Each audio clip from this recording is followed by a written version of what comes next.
Hello, everybody. I am Mimir, And I'm Lennex. and today our stream wasn't working, so we're gonna try and just do just a straight recording, see how that kind of works out, and see if I can salvage the video that way.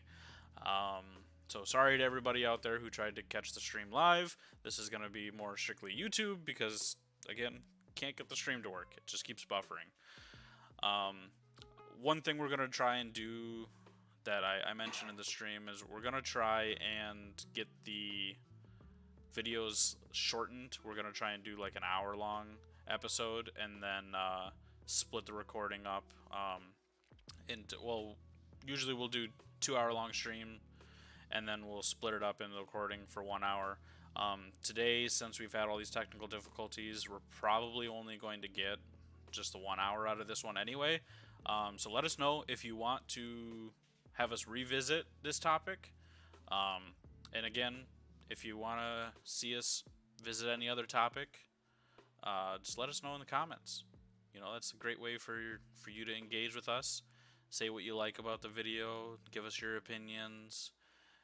You know, just kind of give us some ideas that you might want us to talk about. Anything to add before we jump into it? Not from my end. Twitch is being a pain in the ass right now, but which kind of sucks. But I think we can still pull this off. So hell, let's get back to it. Alrighty. Well, today we're going to be talking about zombies. Zombies and the undead. Talked about zombies. Now we're just talking more about zombies. Yeah, well, we we've known quite a few different franchises, kind of like growing up and playing video games, watching movies, watching TV shows, and there's a lot of different types of zombies out there. I asked this before in the stream, but now this is YouTube. What's your favorite franchise? For me, it's hard to pick a specific franchise of zombies based on like just type or whatever. I would say that like in general, I like zombies, but only if they're like being done well. Like zombies make a cool like horde type enemy, like an unrelenting force or like a big swarm that like descends on someone who shouldn't be able to defend themselves. It's a cool idea and I enjoy it. My big staple though is that they have to be like your protagonists have to be smart. If your protagonists are stupid as hell, like this goes for a lot of movies for me, but if your protagonists are stupid as hell, like I can't get invested in it. It's like this is dumb. Probably I'm gonna go ahead and slam probably one of the worst zombie movies I've ever seen before. And spoiler alerts, by the way, but a lot of these movies that I will mention have already been out for years, and I'll try and abstain from spoilers for more recent stuff like Last of Us. But the movie I'm thinking of is called Chernobyl Diaries, which is one of my least favorite movies of all time, just because of how dumb the protagonists are. Right off the bat, Mimir, I know I've bitched this about you. Excuse me, I have bitched about this movie to you before. It's about a bunch of kids going on a Euro trip after college or whatever, and they decide while they're in Russia, because hey, why not go to Russia? That they want to go and visit the Chernobyl site. So they find a guy in a nightclub who has a van and is just going to take him out there. And then he does, and then the van breaks down, and then movie ensues, and just everyone's a big idiot. Yeah, I watched that once, and it was definitely one of those movies where I was like, okay, like let's see where this is going. Is there going to be a nice, cool build up or anything? Like so far, it's just kind of it. Like you said, it was really dumb. Like, and then it gets to a certain point where you're like, what are you doing? Like, what is this? And I don't know. The whole concept for it was just it didn't have enough there. It didn't have enough meat on it. It was just like who can be more stupid the entire movie. God, right? And speaking of meat, so the zombies in this one are they're radiation made zombies, which I'm like, okay, whatever, zombies. The point is we have zombies. Then we find out at the very end of it that these dumb bastards were all within walking distance of the goddamn reactor tower Yeah. and somehow didn't know. And I'm just like, are you freaking kidding me, you idiot? Like you got honestly, and then by the end of it, we see the last person alive. She's dying of radiation poisoning or of exposure from the radiation, being so close to it. And I'm like, you know what? You should hope the zombies come along and rip you apart because that will be a more merciful end than dying from radiation poisoning. Yeah. Radiation poisoning is one of the worst ways a human being can die. Zombies are a mercy by comparison. Wasn't there something about dogs in that too? Like the dogs were attacking their van or something like that. They were. Which I thought was more scary and would have led to a cool werewolf movie. But I lament the movie that never was. The werewolf movie about radioactive werewolves would have been much cooler than the movie about radioactive zombies. Yeah, Yeah. A guy gets bit by a wild dog and it gets infected. It's like, yeah, that's what happens when you get bit by wild dogs. You fuck. Yeah. I mean, especially radioactive wild dogs. In Russia. Yeah. And then there's other shows too that kind of have like a pretty decent spin on like how zombies come to be. Like you have Resident Evil, which is a virus, and then you have like The Walking Dead, which again is kind of like a virus as far as we know anyway. Um, it, it explains it a little bit right there at the end of the first season. But some obvious things like later on down the line, like Shane, he ends up not being bit or anything like that. He gets killed and he comes back and he's a zombie. So even like the transition for like becoming a zombie is different in that show. Like they all think like, oh my goodness, you have to be bit or whatever. As long as you're not bit, you're fine, bit or scratched. And then you have, the big surprise of all of a sudden you can just die and be infected and come back. Which kind of also begs the question, why the hell do they... I get why they put the guts on them to kind of blend in, but why the hell would you throw all that nastiness on you when you know that if you get it inside you or you get bit or scratched or whatever, that you end up getting infected? Like, how do we know that wasn't the shit that got people infected? Like, yeah, that part of that, it's like, yeah, I know we're starting off strong here, but we've already been at it for about 20 minutes, people, and then the internet got us mad, so we're going strong right now. But yeah, no, that's gotten me too, where I'm just like, you guys have been living it pretty rough out in the woods. Are you all sure that you haven't gotten a cut at some point that like exposed you? Like if a bite's enough to do it, then it's like, so it seems like just getting a substantial amount into your bloodstream is what kills you.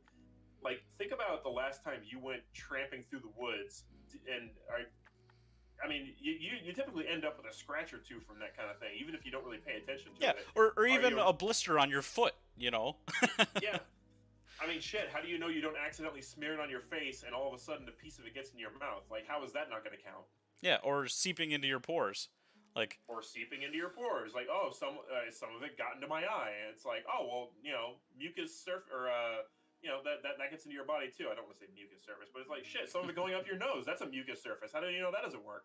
Yeah, I mean, I don't know. Just the way that like some shows and games like portray like the infection and everything is kind of crazy. And then you got other shows like what is it, World War Z, where Brad Pitt's like counting the seconds of like once the person gets attacked, how long does it take for them to turn and get up, like, and start attacking everybody. And I can't remember the exact number of seconds that it happened or whatever, but it was very short. It was like under 30 seconds. I think it was like 10 seconds or something like that, 10 or 15 seconds.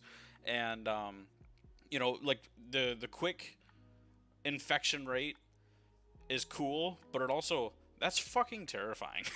Like that's terrifying. Yeah. At least in like The Walking Dead, you get bit on the arm or something, they cut your arm off to stop the infection from spreading.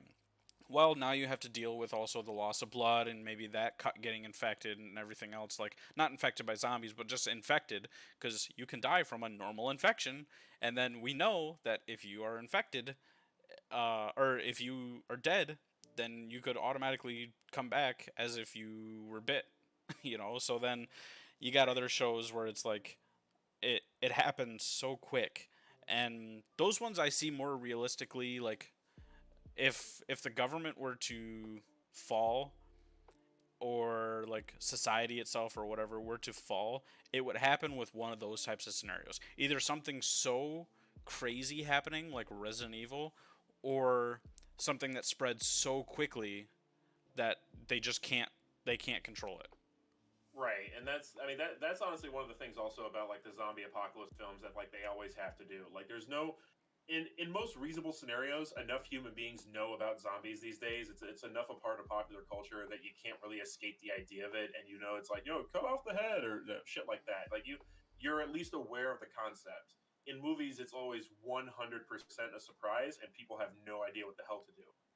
Yeah, And yeah, go ahead. Sorry. I was gonna say that I think there was one show or movie, and I can't remember exactly what it was, but the characters actually knew what zombies were, and it was one of those, I think, like more comedic shows, like comedic movies or whatever.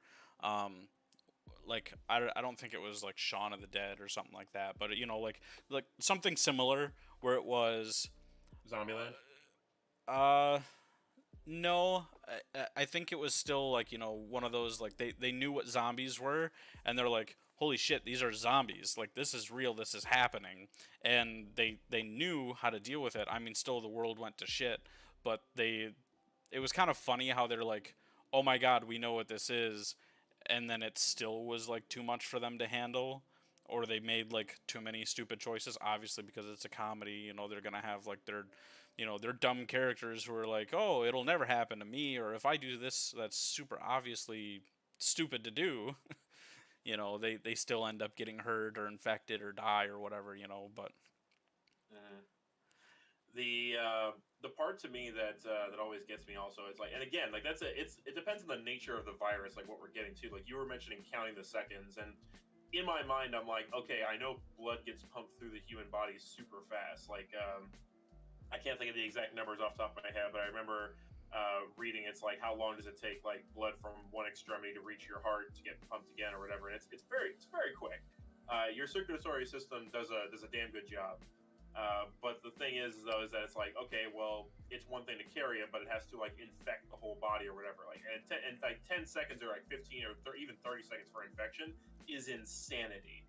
Like, it's an X factor that completely changes the game. It explains that even in a world, if people knew about zombies, they'd see that and be like, oh shit, this is a big deal. Not to mention the zombies can still like run and they have like horde tactics, and there's that one really cool thing that they do in that movie, which is like they're all jumping on top of each other and they create like a body pile until eventually some zombies can like reach a roof or go over a wall. yeah, it was. I think they were in Israel, or what was it, like Jerusalem or something? I don't remember exactly, but like, yeah, Yeah, the zombies were literally piling themselves on top of each other to get over these massive walls, and they had like this really cool shot of like the helicopter flying in and seeing that, and it was like they were just mounting on top of each other because of like all the noise and everything in the city, and they were like, oh, people are there, so they started flooding that and literally just piling on top of each other, just trying to get up there.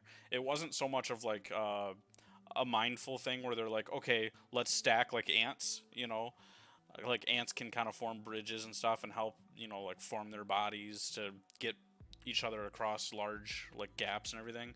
It was less so that, and it was more so of just they were all running and trying to climb, and they were just climbing over each other. Then they got the to the ultimate top meat and pile. yeah, they flooded in and started like wreaking havoc.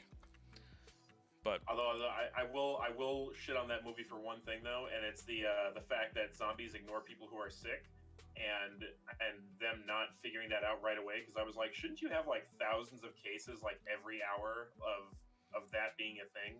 And is Brad Pitt really the only person in the whole world who ever noticed it? Like yeah, I don't know. Like I mean, I'm shitting on the movie here a little bit. I mean, I do like parts of it, but I am going to make fun of it for that. Where I'm just like, it seems like, and I know other people have made fun of this too, so I'm not treading new ground here. But it's like, yeah, it seems like that you would see that happening a lot more often because there are a lot of sick people in the world that the zombies, according to their own rules, would ignore.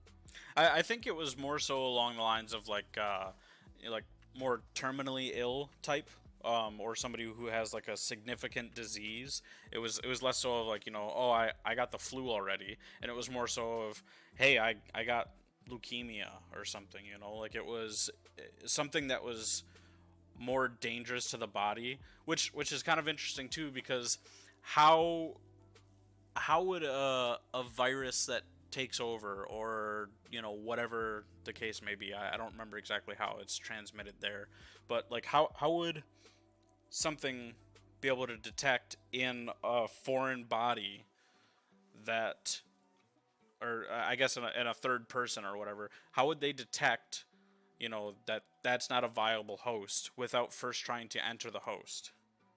Like humans have kind of a sixth sense thing for this kind of thing, but it's also like there's a reason that like people like there's those stories about like dogs that can sniff out leukemia or breast cancer or shit like that. But it's like humans don't really have that ability on their own. Yeah, I mean, so let's say your brain gets taken over by a virus, okay, and it makes you go crazy like this, and how is that virus now going to be able to detect that the person you're running past in a split second like that is not a viable host for you to jump on and attack? Because you can see it's not like an airborne thing where it's just kind of spreading, like, and that they actually jump and attack, you know, so it's like they have to get the virus into the body. So how are they getting the virus into the body for then the virus to be able to be like, okay, I can't take over this host, is too sick, you know? Like right away too. Yeah, it's like Yeah. immediate. So I don't know. That's one of the small little gripes I have about that movie, is like I get why it's so terrifying to have people change that quickly and to be that like powerful and menacing, where it's literally just a stampede of these powerful undead. But it's also like, it doesn't quite make a whole lot of sense, you know, as to like how they're able to determine, you know, like who should be a host and who not. Right. Another thing also that I think like this sort of because you mentioned it, like, or we were talking about it a second ago, the like an X factor that's like a game changer for how was this not defeated much sooner, or how was this not confronted much sooner. And that brought to mind, and it's like I know you're gonna probably groan when I say this, but there's a zombie plague in the Warhammer universe. Hold on. Oh, I'm listening. 100% relevant. It's spread by the followers of the plague god, and my understanding of it is that it's your typical zombie plague, but it's fueled by demon magic, and it doesn't spread through biting or through the air or through the water. Technically, it spreads by just awareness of it. Like, and there are cases in the Warhammer universe of people just being aware that there are zombies or seeing zombies nearby, and then just like there's like in their minds they're like, oh my god, zombies, and then suddenly they get infected. So Like, you could say it's kind of like the game. thanks for joining us, folks. I've been Lennex. Mimir may be pursuing his own projects in the future. I mean, that's pretty good though. I mean, that's a good concept, or a good comparison, where it's something. And for those of you who don't know, I'm sorry, but I'm not gonna tell you. People who do know, you should apologize to. Well, no, I wasn't finished, and for the people I do know, again, I'm sorry, but I'm also kind of not. He's not sorry at all. You know, it's one of those things where if you know, you know, you know. Don't talk to me right now. So, I mean, that's a pretty good concept though, where it's a little silly, where it's like you think about it's like somebody telling you, hey, don't think about cats. The first thing you're gonna think about is a cat, you know. It's like, hey, don't think about zombies, and you're like, oh shit, I'm infected. Yeah, right.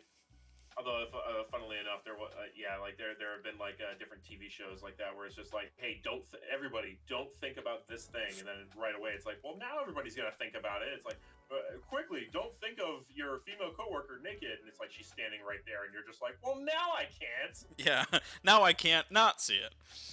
Yeah, it's one of those like sitcom jokes where it's just like, well, it's like now that you've said it, it's, you know, but no, it's the. Getting back on topic though, like that kind of does put it like back in the thing. It's like how like there is some like laws of reality that kind of plague has to refer to, but the idea that it's like psychic, the idea that it's like a plague where it's like, oh, you see it, you think about it, and now you've got it. Like I was like, wow, that's definitely a world-ending plague right there, and it explains how like in that environment you have a bunch of humans who it's like, oh, a few of them get it, that's all it takes. Yeah, I mean, and that's kind of the scary thing too, where it's like all of that could happen within, like a few hours. Like literally all they have to do is like, okay, let's say that happened here on Earth and we started hearing about people getting sick and turning into like zombies. Like that's going to be all over like every news channel. And now Yeah. all of these people are going to be thinking about it, and it's going to happen so quickly that everybody around you is going to be turning and turning and turning, and then you're turning, and then like your neighbors turning, because of course they are. Like everyone is thinking about it, and Yeah, it's just gonna literally just go over the whole world like this blanket wave. like theoretically there is some kind of limit to it. Like it's like there's only a certain level of power it can exert, but at the same time it's also like, well, how many people does it need to infect per hour for this thing to be out of control? Like I mean, even just the people trying to contain the one outbreak will, have to get infected. That's all it takes. Like, oh, one person gets infected, another person gets infected trying to deal with that guy. Before you know it, it's exponential. It gets out of hand right away. Like you don't even have to make it like a instant global sweeping effect. It's just like, no, just trying to deal with the one problem is bad enough. Yeah, and one of the other like types that I just thought of was the flood. From Halo. Oh It's yeah. I just had to look it up because I actually don't know a whole lot about the flood, and it's been a long time since I've played Halo or like really paid too much attention to it. And I guess it's a parasitic alien. Um, The flood count, I'd say that they would count as a zombie type enemy. They're more. It's more in the sci-fi trope of like this mass bioswarm, which is a fairly common enemy type with a lot of different game franchises. But I think they would count just because like the way they infect people, and we find out in a book that when the flood infects someone, the person's still kind of there, yeah, which is horrifying to contemplate. yeah. Like just kind of reading some of this, it's saying the host is incapacitated while the infection form burrows into the host body and begins the mutation process, bringing the host under flood control. So I mean, that right there is pretty scary too. Oh Like yeah. the whole concept of zombies themselves is a pretty scary thing when you think about it, because depending on the type, it could go south very quickly for humanity. I mean, Yeah, like the idea of the dead coming back to to get you in mass numbers. yeah, and some of these aren't even the dead. Some of these, are just mutations. Or the mutation ends up killing the host, but like they're a live person before that, and Oh it's yeah, and then you have like some of your classic stuff where it's like the dead literally rising from graveyards and everything and coming back. Like that right there would also be scary, but I think a little less so, because I mean, if you have some of those corpses that have been there for quite a long time, like I mean, yeah. unless they're coming back as like skeletal figures, like That they're kind of yeah. I was gonna say that kind of goes into the physical aspect of like certain zombies. Like, okay, well, assuming that whatever zombie plague we're dealing with doesn't have like some magic MacGuffin or completely subverts the laws of reality, it would be over fairly quickly. Where it's like, oh, everybody in this graveyard is now been infested with the zombie plague, and it's like, great. The youngest body in this graveyard was an 80-year-old man who died a week ago. How is he going to dig himself out from being 6 feet under the ground and inside of a box? Like, how is he getting out? And then yeah. just whoever it is, like the evil mastermind, just sort of stands there, like, oh, okay, well, mistakes have been made. Yeah, and I mean, if you go back far enough to some of the ones that have like, lesser, like structurally sound coffins, then like they'll be able to break out of the pine box easier than the steel coffin. But and that's kind of interesting too, because a lot of our like superstitions, I guess, that come with a lot of death and everything actually have to do with things like zombies and vampires and things like that. Like the reason we, Oh, yeah. you know, like, okay, when we have to deal with a body at the morgue, like there's times, job, yeah. there's times where I've even caught myself um, having that like superstitious idea of you never pull the body out like with the feet still inside. Like you don't pull it out head first. Because when you pull them out head first, the old story was the spirit or whatever could see where they were coming from, and if they had like a vendetta against like the place or a person connected to that place or whatever, the spirit can see like where they're leaving, and they could either haunt the place or, and that's more ghost, but like there were some stories too of like, and obviously these aren't real stories, but some stories too where they would say, oh, the dead would rise and like go back to that place, like the zombie would walk back to that place to seek revenge, like the soul would carry it back there to seek revenge, which like I said, I've kind of caught myself where I'm like, oh, I need to spin this body around and go feet first, and I've been like, why am I doing that? I'm like, I don't believe that, but I just like in my head, I'm thinking, oh, I need to turn this body around, and then I'm like, once I get the body out, I'm like, that didn't matter. Why did that matter?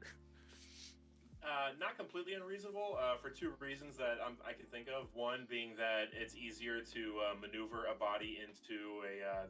This conversation got morbid, but it's easier to maneuver the body on a cart if it's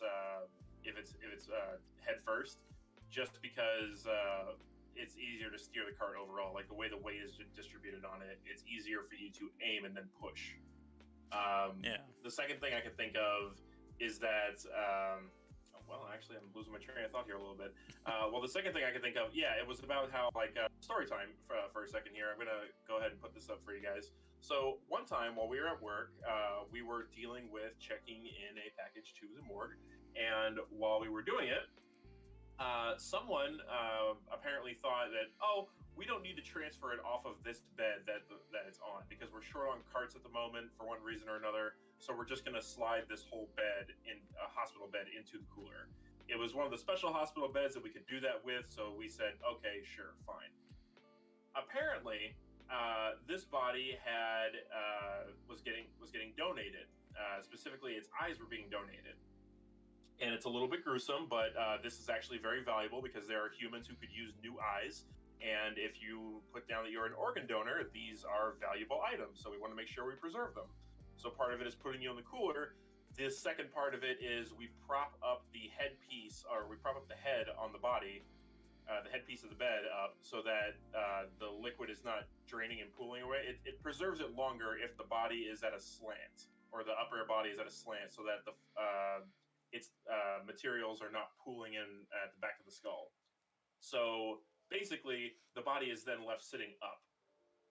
So what no one told me when I went down there to check for extra carts at one point, after I opened a freezer door in which I knew there were bodies, there was a body sitting up ready to greet me about 3 feet in front of my face, and I just freaked out. Not scream. I'll say that I didn't do that, but I did just jump back and go, Jesus! Yeah, it's one of those things, where you're kind of like, oh, fuck. I was not expecting someone ready to greet me as I opened the cooler to the freezer. Just Obi-Wan Kenobi, hello there. Absolutely, it looked like it was about to. Could you get the lights when you leave, please? Oh, yeah. God. Close the damn door! You're letting the cold out. Get out of here. Oh, yeah, there's been plenty of times where, like, sometimes our list wouldn't be 100% accurate. Like, they would say, oh yeah, there's one down there instead of two. So we go down there to release a card or whatever, and all of a sudden you open up the door and it's like, oh, there's two in here. It's like, to clarify, to clarify, the paperwork has all been filed. It's just we keep a counter in our office so that we know, for our sake, when we go down there, what to expect. Yeah, it's just somebody like forgot to change the 1 to a 2 on our whiteboard. It's everything's done correctly on every other end. It's just literally when somebody got back into the office, maybe they got a phone call, got distracted, and forgot to write a 2 on our whiteboard. And that's just to kind of help keep track for us. You know, that's nothing to do with like the hospital's needs or anything like that. That's just literally our own thing. Yeah, the hospital knows and has all the paperwork. It's just we excuse me.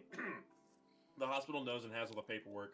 It's just that we can't check that paperwork at an instant like they can. So it's easier for us to have just a whiteboard where it's like, all right, how many we got? We got 3. All right, good to know. Yeah. And, so no surprises that way. But, like you said, sometimes people screw up or they forget to change the whiteboard and, well, someone's going to get surprised. Yeah, you go in there and you're like, I count 1 too many. And it's like, you check the binder, everything's good, everything checks out, nobody screwed up. It's just nobody wrote it down in the office. But that's a whole other topic. I mean, think about it though, like, we don't usually have too many at a time. So, what if somebody came in and turned into a zombie there? Like, and then you go into, like, release a cart and everything, and you open it up, and it actually does, like, sit up, and they're, moaning or making noises or whatever, and, like, starts to get off of the cart. Like, that's some scary shit. Oh yeah, absolutely scary. The good news is that as security, we carry guns now, so I'm less scared of that. Yeah, I'm sorry to your Aunt Phyllis or whatever you want to, like that's going to be dealt with. And I will deal with, being fired or whatever afterwards, but like, hey, I'm going to protect myself. I'm not just going to slam the door and be like, "Oh my god," and like I'm going to be like, "Oh, like, this is actually happening. I'm going to put a stop to this because I'm not going to be the one that happens in the movie where they let it out, Hopefully it's not the one-off incident that is the only case of it happening, because then you have to justify why you put a bullet in the head of a corpse. And that's not going to be a pleasant conversation. Imagine trying to explain to your boss, "Nah, boss, zombies, I promise. I promise. Please don't fire me. It was a zombie, I promise." Well, okay, I guess what I would let happen, as long as it wasn't, like, super fucking speedy or some shit or whatever, like, if it's just, like, slowly getting up and off the cart, I'm gonna let it get off the cart first. Because then if it's on the ground, like, with a hole in its head, I could be like, "Hey, you think I just pulled it off of the cart and shot? Like, look at the trajectory here. It went, like, up. That thing was standing up." It also bears to mention the fact that, like, because some of our coworkers are assholes, some of them have joked about, faking being a corpse at some point just to scare the crap out of some other people. So, there would, in my mind, there would probably be that quick second of, fuck, and, like, I wouldn't instantly pull my gun out. Well, yeah. Last thing you want to do is, like, one of our coworkers is trying to pull one of those pranks where they're laying in the freezer and they're like, "Hey, like, can you go release this package?" "Sure," and you walk in there and all of a sudden you hear, "Arr." Like, I'm not gonna be like, "Oh shit, pop on the cart," like. It's like Sam better speak up before, it's like, "Sam, I'm gonna give you 1 second here. You need to pulling a gun out. Sam, the gun is leaving my holster. You need to say something else." Yeah. All right, Sam, nice knowing you. Yeah. It's definitely one of those things where it's like, now, we can't really pull pranks like that. Oh yeah. There's a fear factor with that also. It's like we're kind of dicks to each other sometimes, but it's also like, in a reasonable scenario, none of us would immediately do something crazy like that. But there is also that fear factor where it's like, you are opening a door to a room full of the dead. Yeah. That freaks out a lot of people. Damn, that's why we lose a lot of people on our job. New hires, I straight up don't even bother to learn people's names until after their second week of training, just because I know that morgue gets rid of more workers than pretty much anything else. Yeah, they hear that they have to deal with dead bodies, and right away they're like, "Nope," and then they get out of there. Yeah, we had one guy who I think he was on his like second day of training, and he had just finished up in the office with some of his like module stuff, and he's like doing some camera work, and then they got a call for package. Well, actually, I think they got the call for the cart, and then they got the call for the package admit, and he went down with think it was the first shift coordinator when we started. So that guy, he's been gone for a while. He went down with the new guy, and was like, okay, we have to transfer the body onto one of our carts, the package or whatever, however you want to call it. And he's like, what? And we're like, yeah, like, well, I wasn't there, but he's like, yeah, we have to transfer it over. And he literally broke out in tears and said, I have to do this, I have to touch this. And it's like, yeah, just be respectful, like, just be as gentle as we can and be respectful. And it's not a problem. And he was like, I can't do this, I can't. And he started breaking down in tears and left that day and never came back. And while I am inclined to also make fun of that person, because it's like, people told you were going to be dealing with this dude, like, how did you get this far and not have it crystallize in your mind? On the other hand, I'm also sympathetic, because I'm like, yeah, it probably wasn't real to him until that moment. He's maybe got some kind of trauma in his life that he's just really struggling with. Also, the fact that, I mean, that's the one. We get more people who think they can take it until the point where they have to touch it. And it's not like you're putting your hand on the flesh or whatever. The body has already been bagged up and everything. And it's like you're quickly, honestly, most of the time you just slide it. You get a backboard under, you elevate the bed to its level with the cart. You just grab one end of the bag, someone grabs the other, you just slide them right over, nice and easy, and then boom, you're done. It's you never touch anything. You touch a canvas bag. That's all you touch. Yeah. And I mean, to be fair, I know not everyone can deal with that. We're probably super casual about it just because we're so used to it. Like we're very blasé about the whole thing because it's like, oh, we deal with this regularly, so we built up this mental barrier. But no, I fully acknowledge that it's a lot of people just can't do it because they're too freaked out by it, or they're too sympathetic, or they're just like, I can't deal with this. And it's like, and I acknowledge that it's us being more messed up than it is other people being weak. Like, for sure. I'm not. Yeah. I mean, we're not morticians or anything, but we did have to build up enough of sense to it to be like, okay, well, this used to be a human, but it's not now, and so let's just be respectful, convey this person to where they need to go, and like there's nothing that we have done or that we could do that could make this situation better. So it's like, all right, we're just going to deal with it the best we can and do the work that needs to be done. Yeah, I treat it the same way as if like I were the person on the cart. Like how would I want them to handle this situation? I'm respectful. I slide the body over. I put the body in the cooler all nice and easy. I'm not banging the cart around or anything like that. Part of the other reason is like because in case something does wake up, like I'd rather them not wake up. I'd rather do it nice and smooth and gentle, as easy as I can, shut the door, and wait for the next person to have to deal with it. He's out of us, folks. We're not respectful because we respect the dead, or we have respect for our work or anything, or we're worried about getting sued. We're respectful because we're afraid they're going to wake up and yell at us. Well, like I'd rather not deal with that. I get yelled at by too many live people, okay? Like, I'd rather not also get yelled at by the dead because, oops, the cart or the door, like, bumped the cart on my way in or something, and I don't need a dead Karen on my hands, okay? Oh, God, I'd like to speak to your manager. It's too warm in this cooler. Get the gun, get the gun! Man, like, I think like if something like that were to actually happen, like let's say, God forbid, someone goes down and they're in the room with like nursing staff and everything, and they're doing an admit, and let's say it is something that's a little bit more crazy than like The Walking Dead, but less crazy than like World War Z or Resident Evil. So it's just enough where it takes the people in that room off guard, and then we don't hear back from the clear or anything. So then we're like, hey, I'm gonna go check and see if they need a hand. We open up the door, and now there's like 3 or 4 of them in there, and they all like come rushing out at you.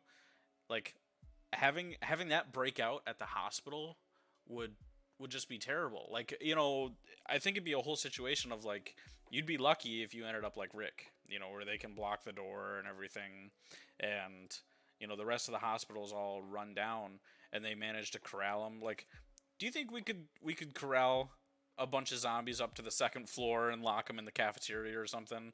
Or like, we have too many automatic doors that like you walk past or brush past like one of the sensors or whatever, and the door's open, and it's like all of our fire doors are also like push bar, so it's like as soon as you throw your body up against the door, like if I'm carrying something heavy, I hit the door with my hip or my butt, and then just boom, it opens. yeah. I mean, and it's not like we carry chains. Like, how are we gonna get a hold of engineering to come bring chains to like one of the side doors or something? Especially when engineering's down the hall. It's like Right. they're probably gonna be one of the other ones if they're in their office that end up getting fucked over. Yeah. The engineers would only be in trouble if they were hiding in their break room and not paying attention to anything else going on. We know that never happened. Oh, certain But ones, yeah. oh yeah, but that actually does jump, I guess, into the zombie plan section. So that's like that's actually one of the things I always thought about too, where it's like, okay, well, one of your best bets is to fortify a position, and it's like once in a while, like if I'm in the mood for it, like I'll be looking at a building and I'll be like, okay, if I had to fortify this building against like say Yeah. zombies or something, it's like what's the best way to fortify? Like what's a good building? And one of the best buildings I always thought would have been my old high school, which was just this big cinder block building, this big old construction building in like a historical district in my hometown. It had one, two, three, four, five, six, 7 doors leading to the outside. They all had heavy locks on them. It wasn't like a dangerous neighborhood or anything. I grew up in the state of Maine. It was super safe, but they all had like heavy locks on them, and then there were stairs immediately right after most of those. And I was like, oh, these could be barricaded fairly easily, actually, and then lock it off. And narrow hallways, strong walls, windows at good elevation that people couldn't just easily reach them to get inside. Like it made me think, being like, what would make a good building to fortify? Like if I had to like lock down a building, like what's the best one? Yeah, I do that shit all the time too. Like even now to this day, like just kind of walking around or driving around, and if the thought just happens to pop into my head, like if I had to lock this down, it doesn't even have to be for like zombie apocalypse or any type of like apocalyptic event. Like if I had to lock this down from, let's say, like a foreign military, yeah, like come invading or whatever, like excuse me, how would I secure this location? And then I mean that comes with like part of our job. Like how do we secure this, keep everybody safe? I mean, because we deal with threats all the time. Not gonna really say much about that, but like just in case, like how do we do a lockdown on this building? And like that is one of the best things is like high schools. Like I've seen like my old high school and everything too. Like the first high school that I went to, it was this huge like brick building, and I mean some of their windows were kind of low, so it's like okay, well you'd have to fortify those a little bit better than let's say some of the other stuff. But we had this one back entrance that was like this big glass, like kind of like entrance area that we would all walk through at the beginning of the day. Like we'd have all these like students lined up and everything. Then they'd unlock the doors for school to start, and we'd all pass through like the metal detectors and everything. But it was like this big glass area, and I always thought like, how would I block off this area? Because obviously these glass walls that reach the ground all the way up to like 14 feet or whatever up, like that's not going to be easy to secure. But if I could block off that hallway, you know like that leads into the rest of the school, like I wouldn't have to care about like all that big glass area.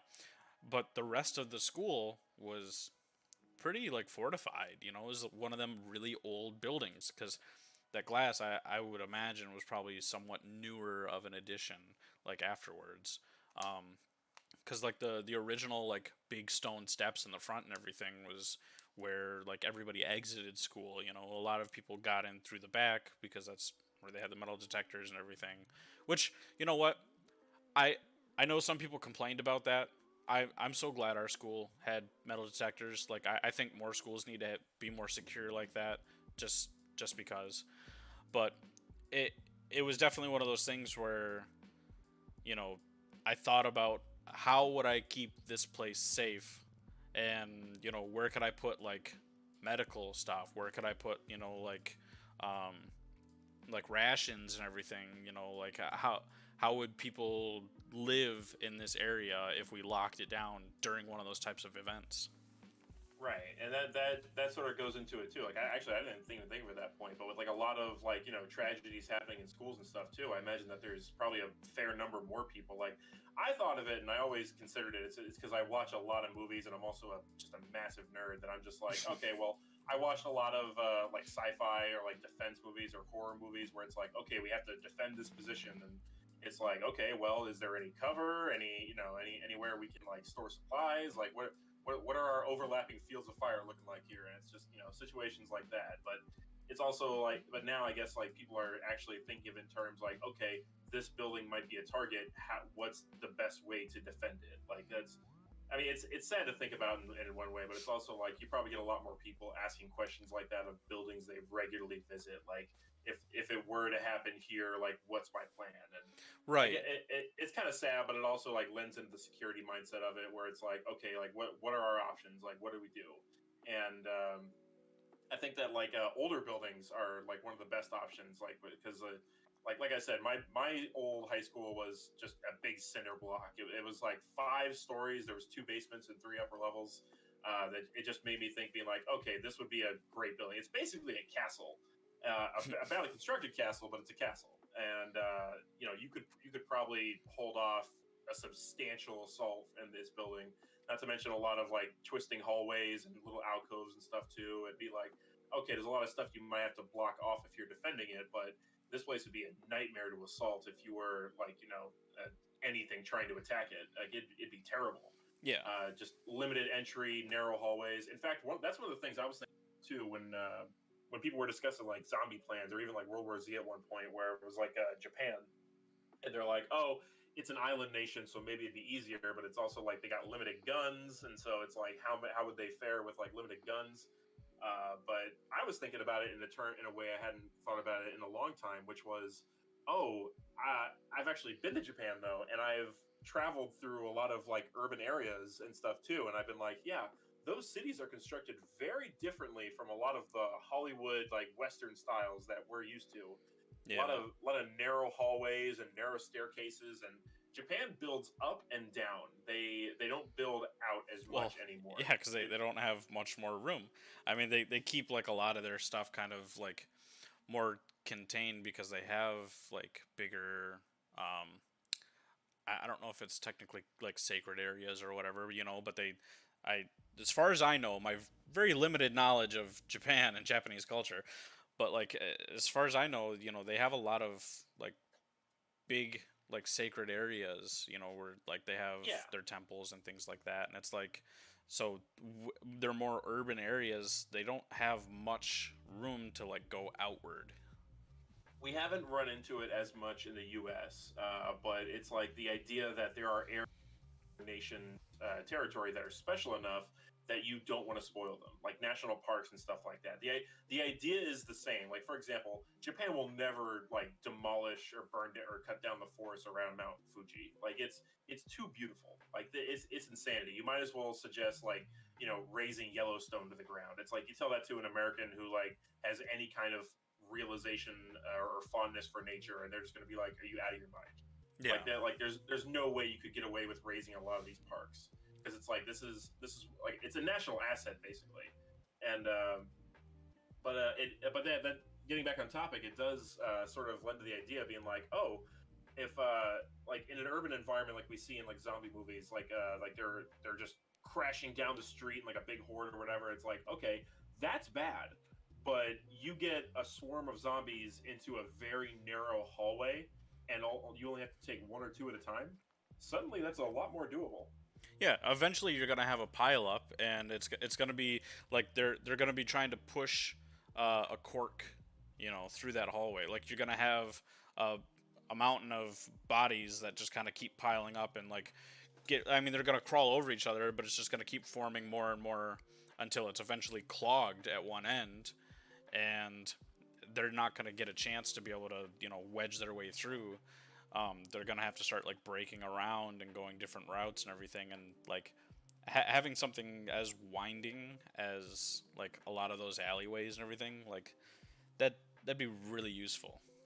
Oh yeah, Spartans at Thermopylae basically, where it's like, yeah, you've got the Persian horde coming against you, but if you can only bring a few hundred of that horde to face the army at a time, quality is going to win over quantity every single time. Yeah. Because quantity, if you can't use quantity, your quality is all you got, and that means that, well, you're gonna lose against someone with better quality.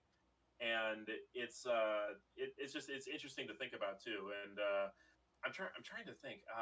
There was a conversation was having with somebody at one point where they were talking about how it's like, oh yeah, zombies in Japan, they would have to like the cheaper construction of a lot of buildings or whatever. And I was like, yeah, I mean, in rural areas and maybe classic Japanese construction, but I mean, the proportionally, I think Japan also has like a higher percentage of bladed and blunt weapons, just because I mean, the Japanese do their own thing, but but they have a very good lockdown on a lot of their crime for the most part, as far as I'm aware.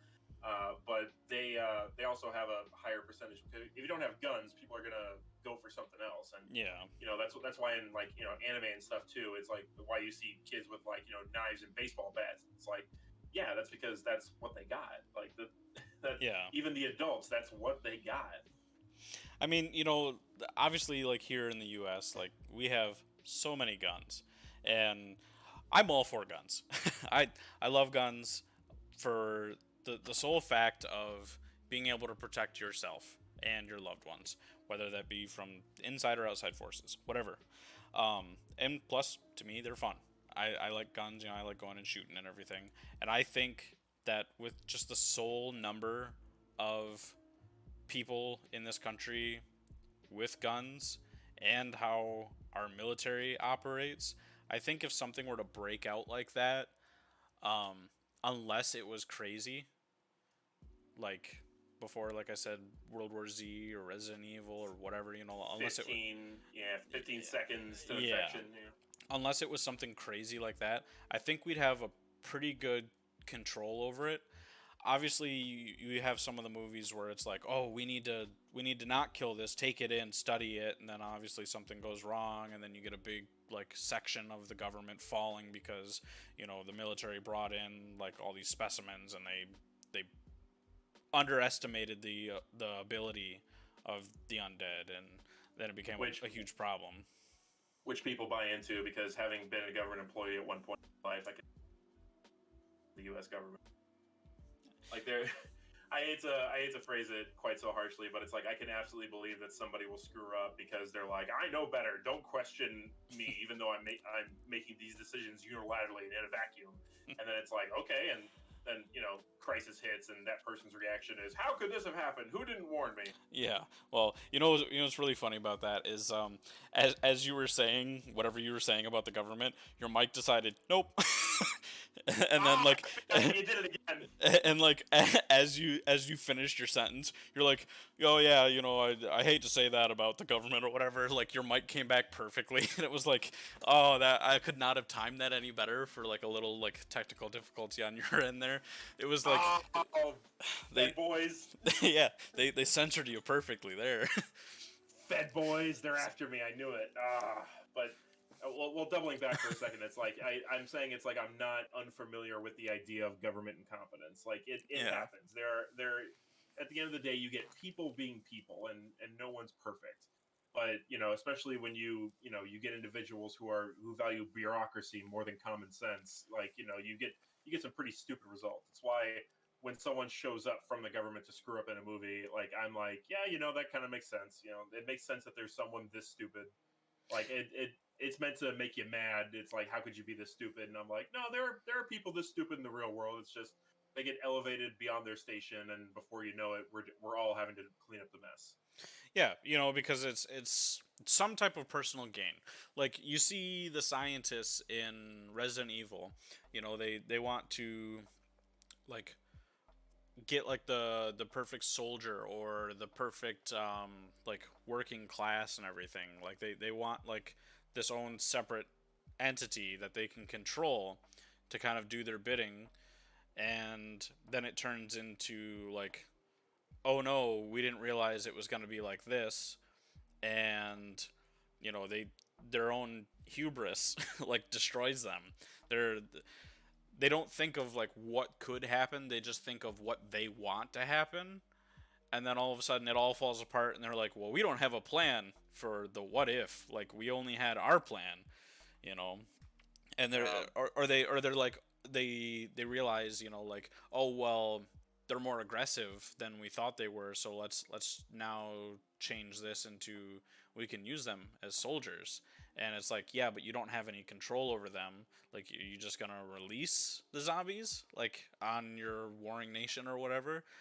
Like, and that's kind of what they want to do, and then they don't realize like how uncontrollable they actually are or how deadly they actually are, and then it just all starts falling apart from there. oh yeah, and actually, because you mentioned Resident Evil, I want to go ahead and just say, like, I think that the games, like the way they depict it, you get some of the dumbest people in those films. Like I mentioned at the beginning of this, that it's like, people who are stupid are the ones that make me mad. It can make or break a movie for me. The the stupidity of some of the people that we see in like Resident Evil, for example, really freaking gets to me. Like Alice going up against these guys, and it makes me think of it. It's like, what is Umbrella even fighting for? Umbrella, why are you the bad guys at this point? Where it's like they're like, oh, Umbrella is like, they unleash the virus and they're trying to cover their ass, and then it's like, okay, then the apocalypse hits, and it's like, okay, Umbrella, what are you fighting for now? Because clearly it's all falling apart. And there was that one movie, I can't remember which number, what the afterword was. There's just so many of them right now. Um, where they're at the underground base in Russia, where it's like an old underground nuclear sub base. Is that Afterlife? I think that Maybe. might be Afterlife. Yeah, where they're staging these massive simulations. Where I'm just like, the amount of resources that and technology that you're exhibiting to control this facility is insane. Like this is absolutely wild. You could literally rebuild the world with what you've got in this bunker, and instead they're using it to test bioweapons to sell to countries that don't exist anymore. None of their customers exist. Yeah. And in the movie before that, we saw that or maybe it was two movies before that. We saw that they, like, one of the guys was trying to be like, "Oh, we can train the zombies as a workforce." And it's like, this really comes off as like oh, silver lining to us destroying the world. We can use the zombies as a workforce. And not only does it not work, it's also like, that has to be one of the worst silver linings I've ever seen for any situation. It's like, oh, we've basically destroyed the entire world. At least we can use these rotting corpses for something. And I'm just like, you guys are the biggest fucking idiots possible. Like there's no point to anything you're doing. You're just running on autopilot. Like Well, they're like, I think part of what they were trying to do is they were trying to say like, hey, we're gonna be the saviors, and people are going to be happy with like what we did. They're gonna forgive like what happened because we saved everybody. But they want to do it their way, so that way they're in charge. And actually, I think it might have been Retribution was the one, because that's the one that says that they were in Moscow.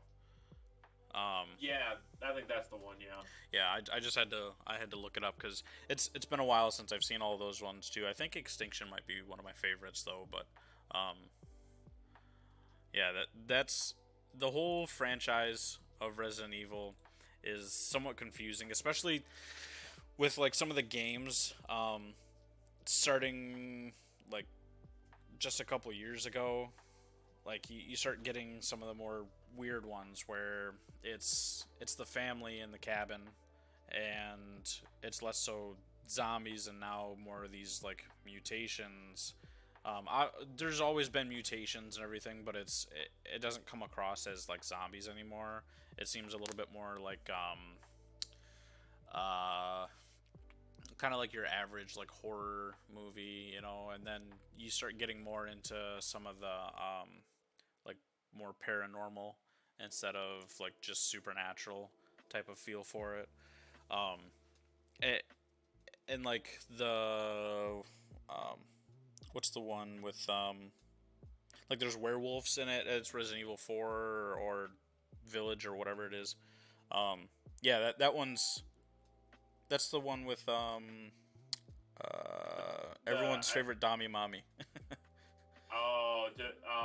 God, I kind of wish you hadn't said it in those terms, but yeah, the one that just came out a little while ago, not the remake, but the one that came out a little while ago, Lady Domitrescu or whatever. Yeah, where they're vampires. yeah, and and that's weird too because it's like, okay, how did this virus like mutate you in such a way that now you guys are kind of like vampires, and then there's the werewolves and everything too, and it's like, okay, well, these aren't zombies anymore, this is completely different. And then you have the daughters that I believe can turn into like bats and everything. How does the virus do that? Like, you know, It's we've passed the point where it's like you can explain this with like normal biology, and it's at a point where it's just like this is just magic. You're using magic. yeah. I mean, although I will say I love Resident Evil, and I understand that it's not gonna be, you know, like so cut and dry of like these are zombies, even though they're a little bit different and they're kind of mutated, like some of the early games and everything. Right. Which I think is why I like the the movies so much. I mean, the games are great too, but I think I like the movies so much because it is more of like these are zombies, even though you got like the weird like flying ones too. Um, but I think those are a lot cooler to me because it is more traditional type of zombie compared to the video games anyway. Right. And also video games, it's a different kind of storytelling, and you know it doesn't always work out as well in video game format to tell a certain kind of story. Yeah.